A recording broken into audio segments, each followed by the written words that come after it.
Welcome to Kenton Teaches. Enjoy the video. In this video, I will show how to make cake pops with frosting.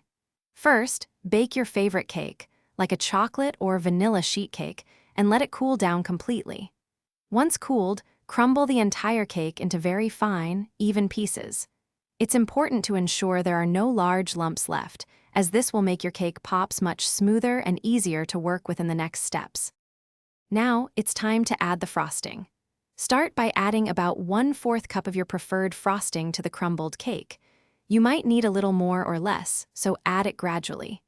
Mix everything together thoroughly with your hands until the mixture is moist enough to hold its shape when pressed. Then, roll the mixture into uniform 1-inch balls. Next, place your rolled cake balls on a baking sheet lined with parchment paper and chill them in the refrigerator for at least 15 minutes. While they are chilling, prepare your coating. Melt candy melts or chocolate in a microwave-safe bowl, stirring every 30 seconds until smooth.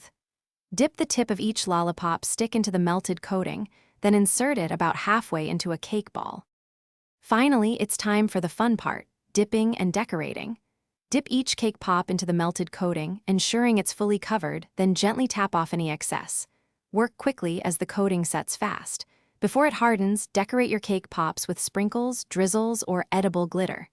Let them set completely, and then they are ready to enjoy. Also, for some great deals and that awesome car air freshener, check the description below.